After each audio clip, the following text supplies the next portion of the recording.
Good afternoon, everyone, and welcome to Dark Souls 3. Yes, some more footage from the network test that was conducted last week.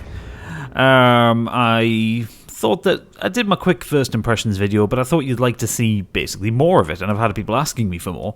So here it is. So this is my initial run through the High Wall of Lothric. And I'm basically post-commentating here and just giving you everything that I kind of worked out as I went. And obviously, I'm playing as the Wandering Knight here. Starting off just trying out the moves, getting the corners. So there, High Wall of Lothric, and that wonderful Dark Souls font. And of course, you've got to hit the boxes. So, yeah, the first impressions when you get out here is it just looks gorgeous. It is just such a good-looking game. Especially considering that, obviously, on the PS4, we're used to Bloodborne, and everything's set at night there, so this is very different, set in the daytime and, you know, well, the evening by the looks of it, but you can see the light, the shadows, everything just looks just cleaner and more glorious than it did in Bloodborne. I'm not saying Bloodborne was an ugly game. Bloodborne is a fucking gorgeous game, but yeah, this is beautiful. So now bear in mind, this is from when I first picked up the game. So this is like my literal first run, so I am going to be terrible at this. As you can see, completely missed that hollow. And didn't even notice the dog that was coming towards me. Or both dogs, rather. And I really fucked this up here. But we get them down. And notice these are more skeletal, rather, than dogs in the previous games. Previous dogs have been kind of like zombie dogs, you know, they've been matted fur and mottled and all kinds of nasty, but they've always been fleshy. They're more skeleton-like this time. And this applies to a lot of the hollows, actually. I mean, the hollows in Dark Souls and Dark Souls 2 they varied from, like, fully formed people to kind of almost skeletons, and then you had your skeletons. But when you actually, I mean, there's more detail in this game for a start. When you actually see them, you'll see what I mean. Like, when we get close up to this guy, I believe, you can see his face. Oh, yeah, maybe, no, not this one of the guys a little further on. No, yeah, you can see his face. Look, he's like a walking skeleton. And he hits so hard. Now, you do the classic Dark Souls dodge roll there. Get in with a couple of R2s and a couple of R1s. And oh, there goes the stamina, and he nearly gets me and managed to get it. The reach on that halberd is obscene. Now, it's bigger than any halberd that you'll likely get in the game as well, so he will probably always have a greater reach than you will. Now, I thought about going down here to find the other one, but instead I decided to have another investigate about. Notice there's a lot of these praying statues here that look a lot like, if you played Dark Souls in the opening cutscene, the Witch of Izalith, when she's trying to relight the flame. I'm not saying that they are, but they just look like them, you know, with similar kind of robes. And a lot was made about the fact that Dark Souls 2 had a lot of references to Dark Souls 1 in it, and despite Drang Lake technically not being Lordran, there was a lot to say that it was Lordran. So we're assuming that in this one,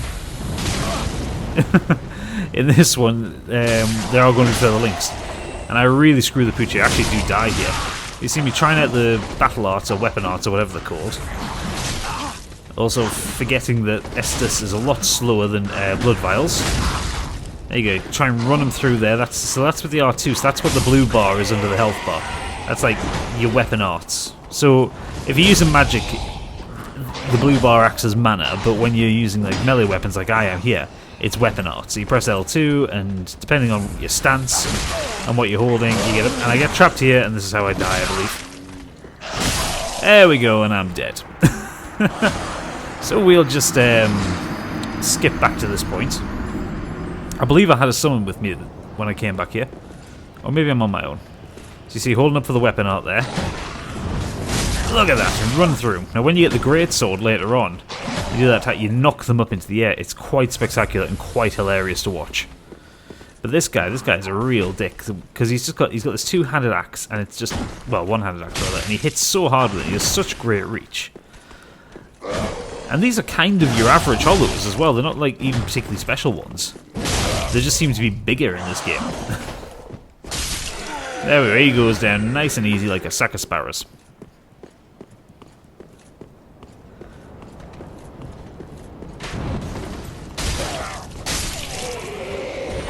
Yeah, so that's this little area cleared out, and I got my souls back. Excellent.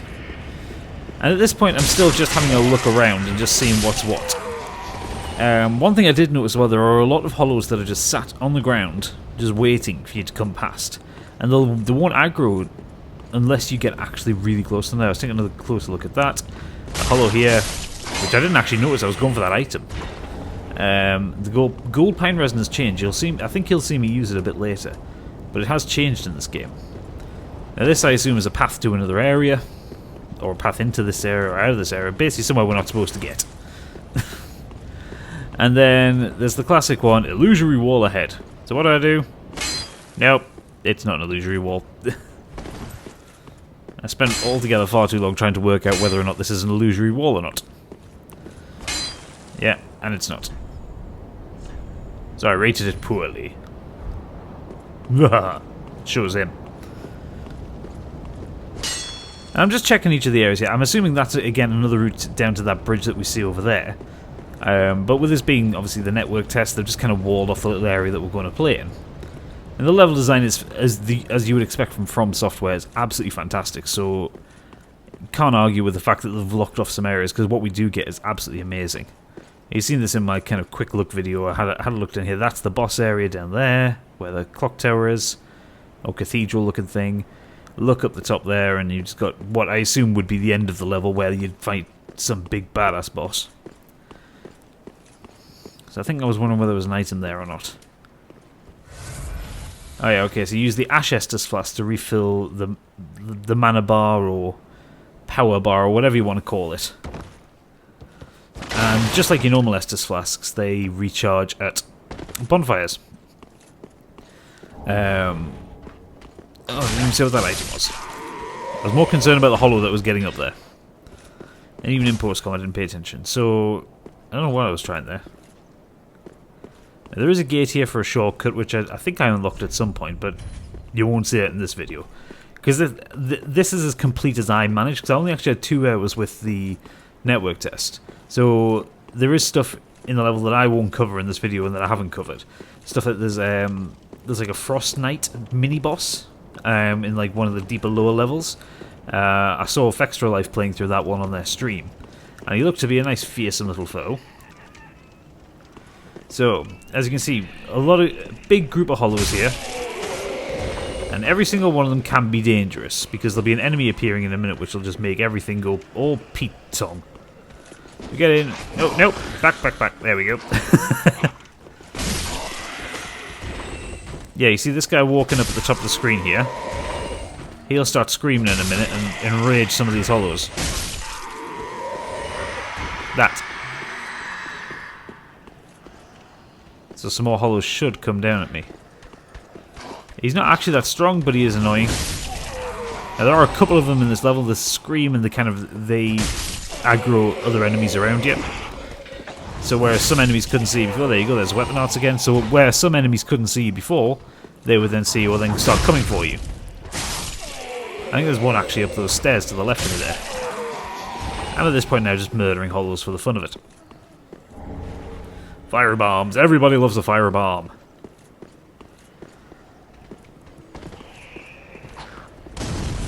And of course there's a one chucking fire bombs as well. Yeah, that was not a good move. I love how the fact that the flame stays on your armor. It doesn't carry on hurting you, but it stays on. It's just a really nice graphical effect. So I decided to pull this guy a little further back. I don't know why I used a second Estus flask there. I don't think I needed it, but either way. At this point I was trying to parry, not realising that you can't parry with every shield like you could in the previous Dark Souls games. So I was trying to get the timing, and you actually have to... There's a second shield that's equipped that I have to switch to, which is the small round shield, which is designed for parrying. So we try and parry... When you press L2... When you're using a normal shield, you just go into the weapon arts mode. Yeah, so I'm just trying to find the controls here just to see how I actually parry. And the controls weren't even fucking listed either. Which was really annoying.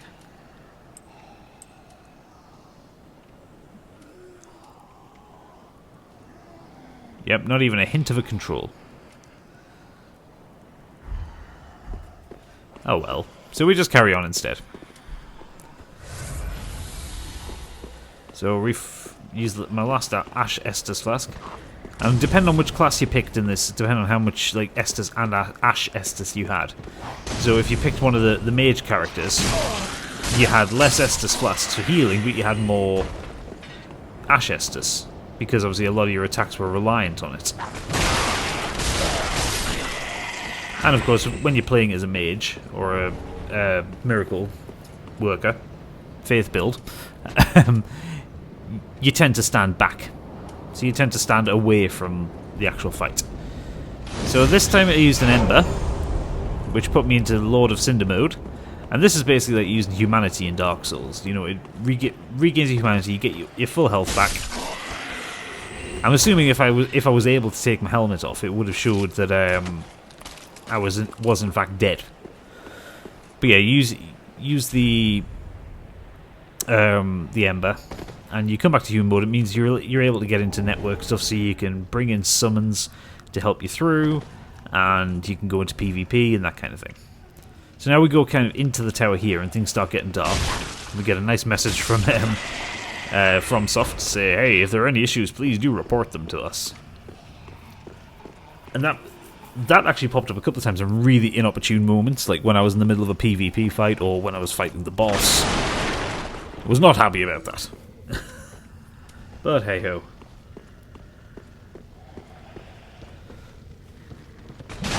Again, the light effects are just fantastic. The way the game looks, they've kind of built on what Dark Souls 2 started with the whole torch system, and then just taken it from there.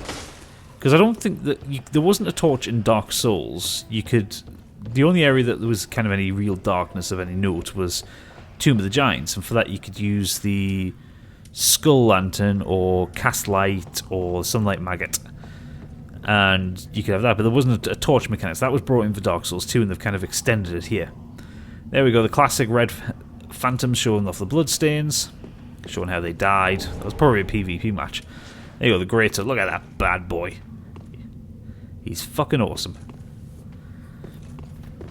And it doesn't look like any greatsword from the other Dark Souls games. It's a lot thinner and a lot longer. Yeah, if you connect with that, you throw them into the air. That's the weapon art thing. Obviously, he had a shield up, so it was never going to connect. There was a few pretty good weapons, actually, in this network test that you could play with.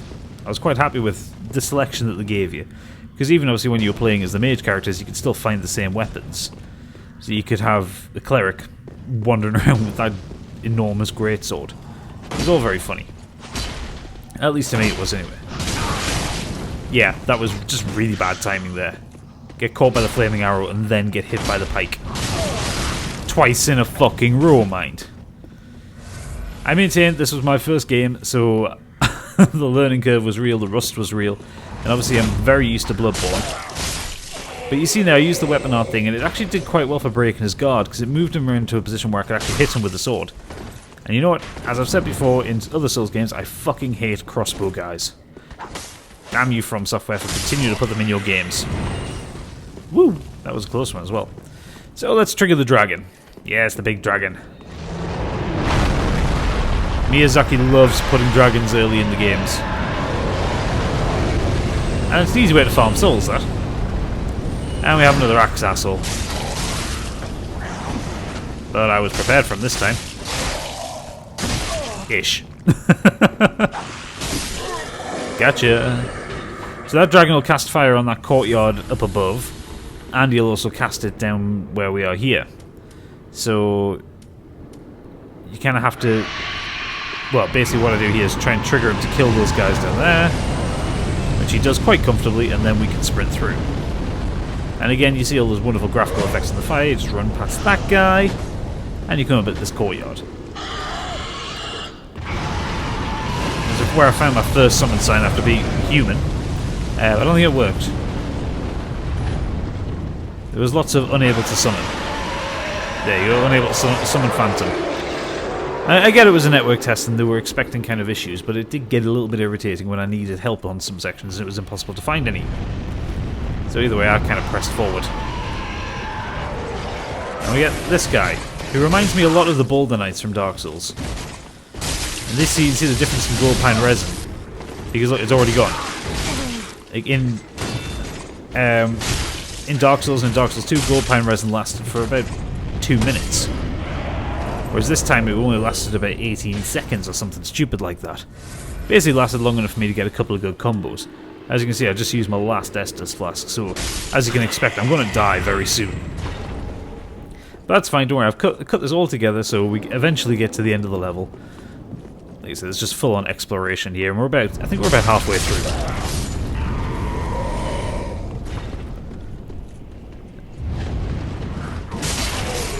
I don't know why I decided to use all that energy on him, but it felt like the right thing to do at the time. I could never work out how to get into that room, actually. There must have been a trick to it. It must have to go up, like Brave in the Dragon's Fire. Oh well. Either way, I think there's an enemy that comes running at me from the left there. Oh, he doesn't come running at me, but he's there. Now, what I was doing now was holding R2 to do... Because if you remember in Bloodborne, you can hold R2 and you can do a charge attack. You can kind of do the same thing in this, but it's not the same, if that makes sense. It's like you can hold it back and kind of wind it up, but you don't get that ping at the peak to let go. How I missed him completely. And then I hit him on the head. Yeah, you can kind of hold L2 to do a charged up attack. And I don't know, it is kind of the same as what's in Bloodborne, but it's not. You don't get that massive damage bonus, but you do hit pretty hard. So we carry on down here, and there's lots of little nooks and crannies to play around with in this building. Working your way down, there are a lot of hollows kicking about. And another one with a fucking halberd. But much as I hate crossbow guys, I'm starting to hate halberd guys even more. Like I said, at this point I was having no luck summoning anybody. And there are a lot of hollows in here.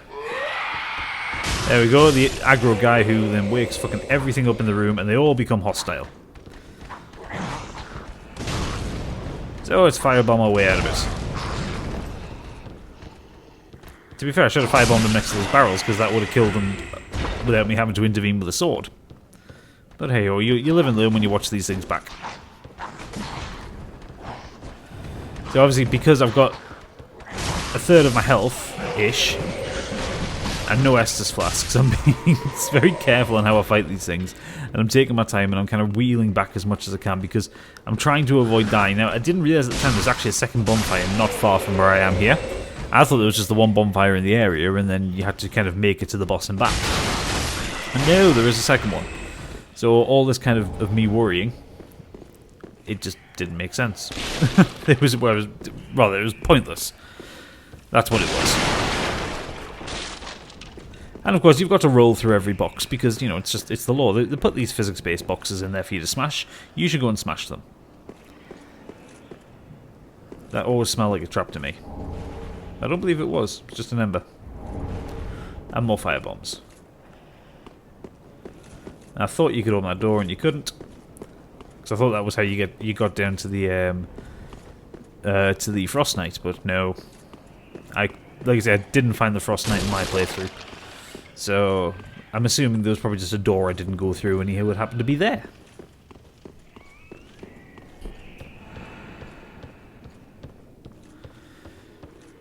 So we carry on back up here, more throwing knives. Throwing knives are actually really good in this. They're really good for breaking guard. Really good from just, well, for attacking from a distance, which is what they are.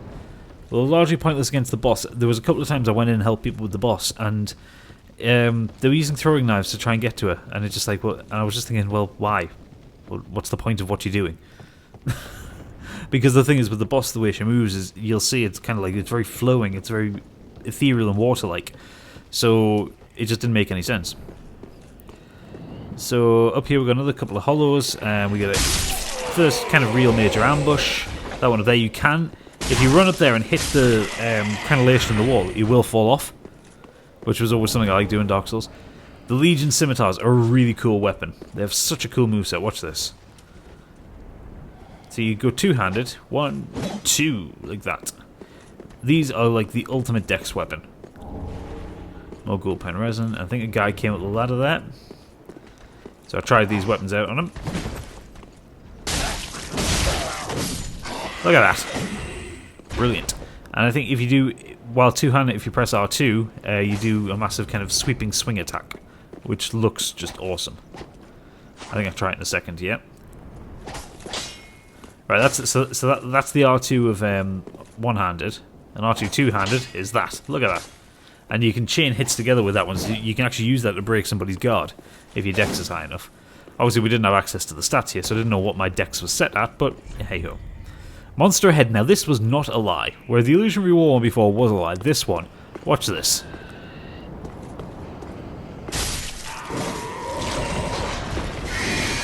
Yeah.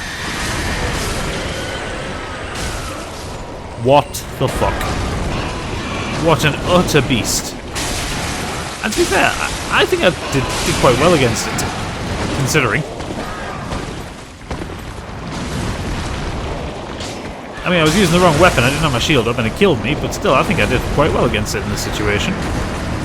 Yes, I died. So we come back, and this time I have co-op assistance. And I decide to use fire bombs and just stay safe.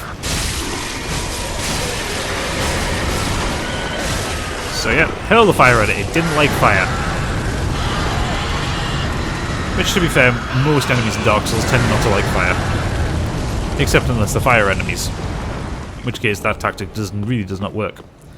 Yeah, that was a non-respawning enemy, so it was kind of a one-off enemy, and it was a fucking nightmare.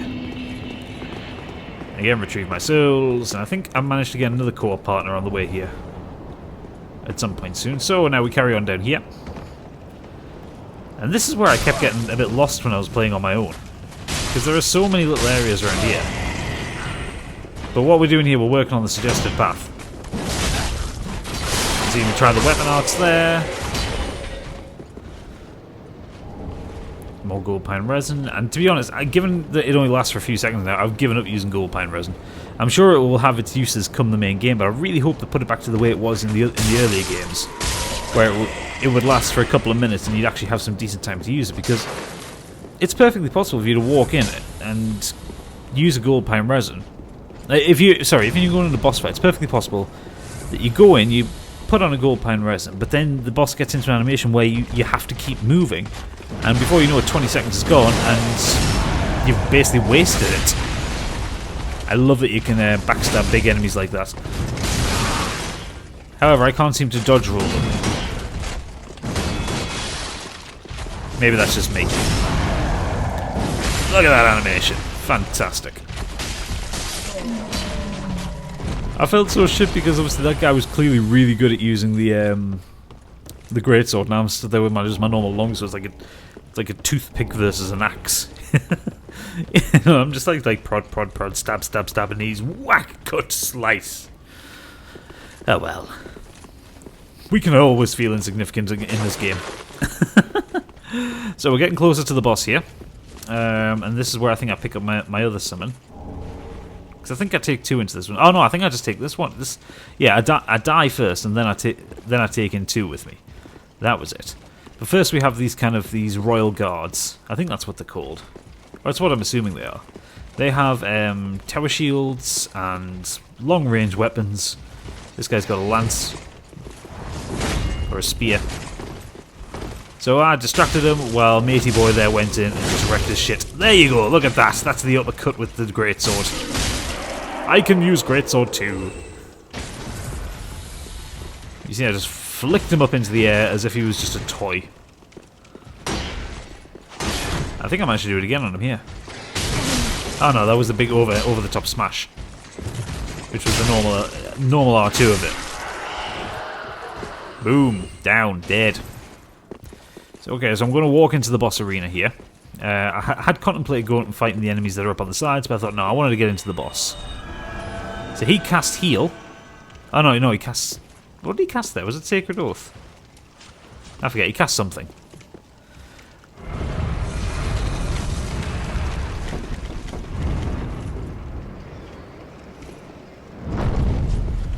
So you walk into this room that looks like just a normal cathedral, as it is. It's a bit messy, a bit dirty. There's a statue at the end. Now, I'll talk about the statue at the end when we come to it, because I do spend a bit of time looking at it once I beat the boss. But the design of it intrigues me somewhat. Here we get the opening cutscene for the boss. I always like it when the boss has a cutscene because there's always something very inventive. Look at the detail on that armor. So the door is shut behind me. Would be nice if in the cutscene you Phantom was out there having a watch. Look at this. So it's almost as if this boss is being summoned from the beyond. It's almost like a portal that appears for her. But here we go, we have the Dancer of the Frigid Valley. Terrifying creature that she is. But literally, just look at the way she moves. And you can hear her breathing, and she just stalks around the arena. And you think you've got enough distance from her, but she has such huge reach. It is just completely unreal. And hitting as hard as well, locking on is not useful in this fight. Because you'll inevitably like fight between the legs. Now watch this. If you're not in Lord of Cinder mode, that's an instant kill. As you can see how much health it took off, it was more than the health I had at the start of the game. So I take my 2 Estus. You can see she's swinging that flame sword around. Look where the flames are just licking up around the room. I think I managed to avoid taking damage there. I think I just about got away from that. But because our sword does fire damage as well, my shield seemed to only be doing like preventing physical damage. So I was still taking damage even defending her hits because of the fire modifier. I also noticed that when she was in that stab animation with the Phantom, she was completely invincible. I couldn't hit her at all.